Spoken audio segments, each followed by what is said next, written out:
में चल रहे महाकुंभ मेले में जहां लाखों श्रद्धालु, तीर्थयात्री और देश विदेश के पर्यटक उमड़ रहे हैं, वहीं सबका ध्यान खींच रहे हैं आईआईटी बाबा या यूं कहें मसानी गोरख बाबा। तो हाँ, उसका वो तो हरियाणा में जन्म है मेरा। हरियाणा में झज्जर जो ज़िला है, तो स्कूलिंग वगैरह वहाँ से हुई। फिर उसके बाद पढ़ाई के लिए जैसे जेई वगैरह एग्ज़ाम की तैयारी की। तो तैयारी करने के बाद फिर मुंबई गए, आईआईटी मुंबई, एरोस्पेस इंजीनियरिंग के बाद वही उसको ऐसे समझ में आया कि ये आधा अधूरा ही है, कि इससे तुमको क्या मिलेगा। मतलब ठीक है, पैसे तो मिल जाएंगे, बट वो क्या तुम वो वाली चीज़ पूरी लाइफ भर कर सकते हो क्या। ये मसानी गोरख बाबा के नाम से मशहूर अभय सिंह, जो हरियाणा के झज्जर जिले के रहने वाले हैं। अभय सिंह की खासियत ये है कि उन्होंने आईआईटी बॉम्बे से एरोस्पेस इंजीनियरिंग की डिग्री ली है और अपने शानदार करियर को छोड़कर आध्यात्मिक जीवन अपनाने का फैसला किया है। अभय सिंह के कई वीडियो सोशल मीडिया पर वायरल है। इनका वीडियो जैसे ही सोशल मीडिया पर आया, वायरल हो गया और फिर हर कोई इनसे मिलने पहुंच रहा है, इनकी कहानी जानना चाहता है।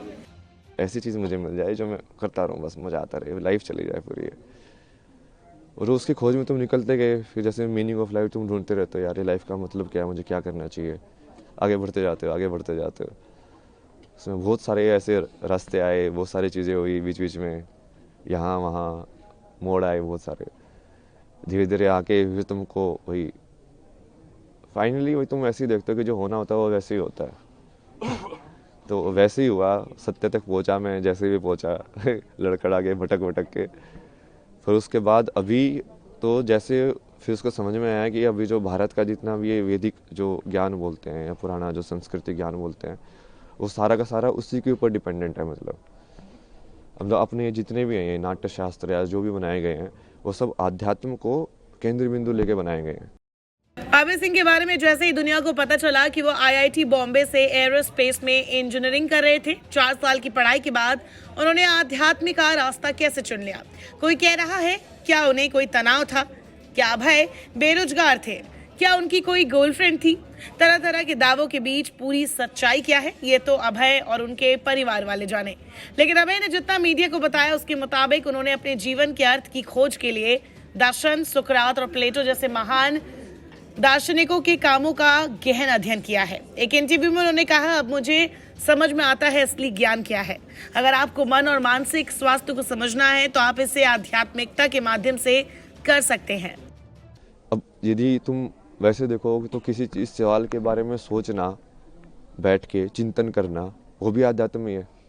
चाहे मैंने कुछ भी पढ़ा हो या नहीं पढ़ा हो, शंकराचार्य को पढ़ा नहीं हो, विवेकानंद को पढ़ा नहीं पढ़ा हो, यदि मैं अपने में ही बैठ के सोच रहा हूँ, बैठ के जैसे रमना महर्षि थे, उनके दिमाग में एक दिन ये ख्याल आया कि ये मौत क्या होती है। तो बैठ के उस मौत को देखने लगे यार कि अच्छा ये है क्या ये। तो उनको ज्ञान की प्राप्ति हो गई। अब आप क्या बोलोगे, क्या ट्रिगर था उसका, वो क्या जरूरी थी, कुछ जरूरी नहीं थी। क्योंकि वो करने वाला तो अब वो आध्यात्म से रिलेटेड थे क्या नहीं थे। नहीं, उन्होंने तो ऐसा कोई वो साधना नहीं की, कुछ संन्यास नहीं लिया, कुछ नहीं किया।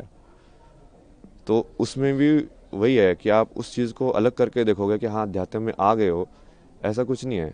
जो भी इंसान ईमानदारी से सवाल करता है, मतलब सत्यनिष्ठा के साथ कि हाँ अब मुझे इस चीज़ को जानना ही है, चाहे वो मैथमेटिक्स हो, चाहे वो कोई फिजिसिस्ट हो, चाहे कोई कैसा भी साइंटिस्ट हो, वो बोलेगा कि नहीं मुझे पूरे सत्य को जानना है, तो वो वही चीज़ में पहुंचेगा फाइनली। भगवान शिव के अनन्य भक्त मसानी गोरख बाबा और अभय सिंह का कहना है, अब मैं आध्यात्मिकता का आनंद ले रहा हूँ। मैं विज्ञान के माध्यम से आध्यात्मिकता को समझता हूँ। सब कुछ शिव है, सत्य शिव है और शिव सुंदर है। मसानी गोरख बाबा आकर्षण का केंद्र इसलिए भी है क्योंकि उन्होंने अपनी आईआईटी की डिग्री और करियर को त्याग कर एक नई आध्यात्मिक राह चुनी। सिर्फ इंजीनियरिंग ही नहीं, बल्कि उन्होंने film making, art, psychology, photography, हर सेक्टर में हाथ आजमाया। टीचिंग भी की और कनाडा में 3 साल अपनी बहन के साथ रहकर भी काम किया।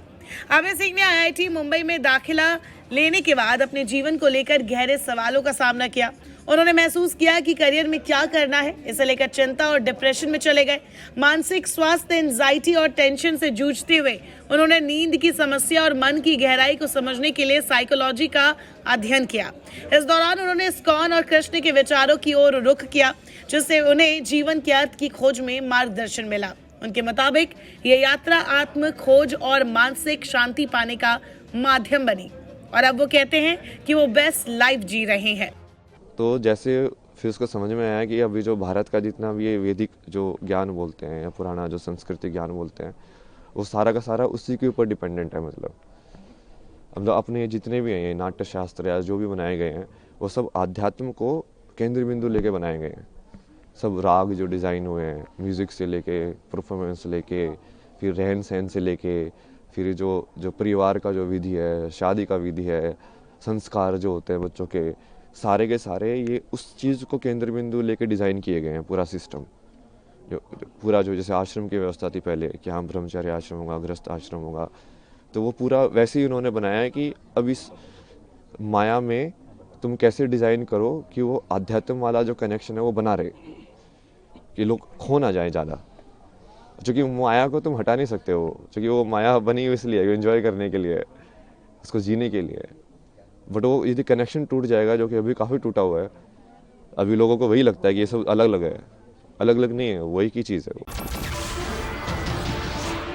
नमस्कार, मैं हूं मानक गुप्ता। अगर आपको हमारा ये वीडियो पसंद आया हो तो इसे लाइक और शेयर जरूर करें, और हाँ, हमें सब्सक्राइब और फॉलो करना ना भूलें ताकि आप देश और दुनिया की कोई खबर मिस ना करें। तो जुड़े रहिए हमारे साथ और देखते रहिए न्यूज़ 24।